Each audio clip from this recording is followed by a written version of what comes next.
ये question number 2 है, find the value of x so that ये हमारा सेटिस्फाई होता है। तो यहाँ देखिए जहाँ पर इक्वल टू का सिंबल है, आपको स्टार्टिंग में इम्प्लाइज देख के इस क्वेश्चन को स्टार्ट करना है। जैसे देखिए दोनों के पावर्स हमारे सेम है, तो हम लोग क्या करेंगे, 3 into -4 square equal to -12 to the power 2x। Implies 3 into -4 -12 का square equal to -12 to the power 2x। अभी दोनों के बेस सेम हो गए तो पावर्स को हम लोग कंपेयर कर सकते हैं। So 2 equal to 2x implies 2x equal to 2। ये स्टेप करने की ज़रूरत नहीं है, लेकिन कोई बच्चे को अगर कंफ्यूजन होगा इसलिए मैं कर रही हूँ, but this is purely optional. Better है आप इसको नहीं लिखें। इसके बाद आप इस स्टेप को लिखिए, implies x equal to 2/2 implies x equal to, cancellation कर देंगे, 1/1 मतलब 1। तो x का वैल्यू हमारा 1 है,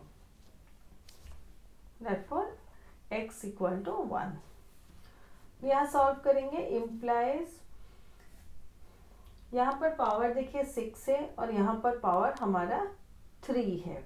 तो हम लोग इसको ऐसे सॉल्व कर सकते हैं, -3 का स्क्वायर टू द पावर 2, फिर इसका आउटसाइड पावर हम लोग 3 ले सकते हैं, इंटू 4/9 का cube equal to 1/2 to the power 3x implies, अभी देखिए दोनों के पावर सेम हो गए, इसको कर लेते हैं, इम्प्लाइज -3/2, इसको ऐसे करते हैं, implies -3 square by 2 square to the power 3 into 4/9 to the power 3 equal to 1/2 to the power 3x implies -3 का स्क्वायर मतलब -3 इंटू -3 इक्वल टू 9, 9/2 का स्क्वायर मतलब 4 का क्यूब इंटू 4/9 का cube equal to 1/2 to the power 3x implies 9/4 into 4/9 का cube equal to 1/2 to the power 3x।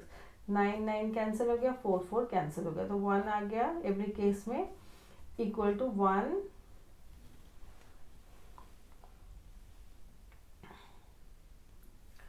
Implies ये 1 आ जाएगा, तो 1 का क्यूब मतलब 1 implies 1 equal to half to the power 3x।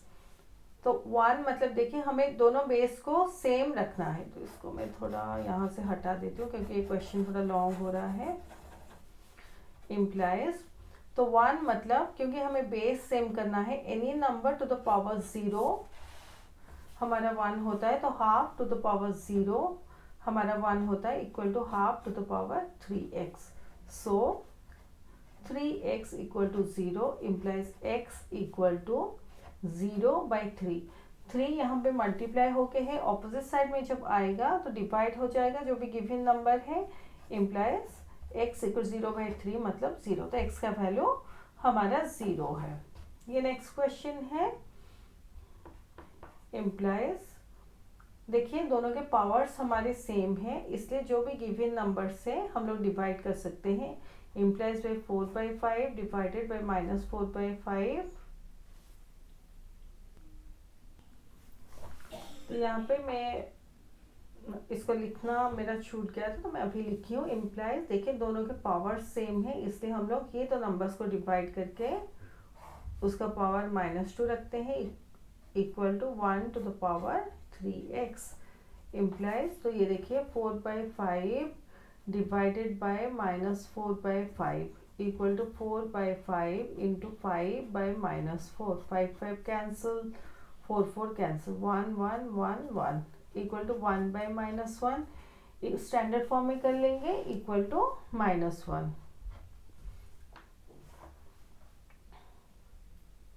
तो ये हमारा बन जाएगा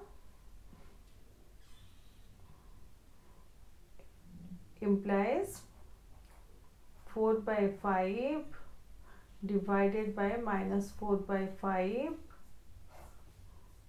to the power -2 equal to 1 to the power 3x। मैं इसको भी यहाँ से हटा देता हूँ क्योंकि ये भी थोड़ा लॉन्ग हो जाएगा।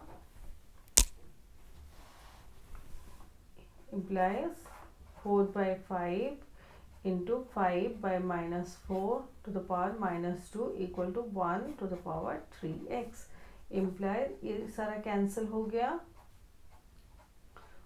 तो 1/-1 मतलब इसको स्टैंडर्ड फॉर्म में हम लोग डायरेक्टली ले सकते हैं, इक्वल टू, नहीं तो ऐसे कहते हैं 1/-1 to the power -2 equal to 1 to the power 3x। Step wise जाते हैं। इम्प्लाइज 1/-1 इसको स्टैंडर्ड फॉर्म में कर ले तो ये -1 to the power -2 equal to 1 to the power 3x। तो इस स्टेप को नहीं करते हैं और थोड़े इजी वे में करेंगे।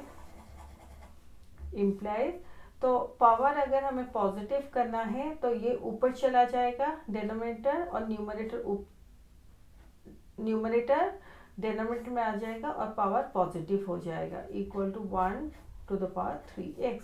इम्प्लाइज -1/1 मतलब -1 का square equal to 1 to the power 3x। Implies -1 का स्क्वायर मतलब 1 equal to 1 to the power 3x।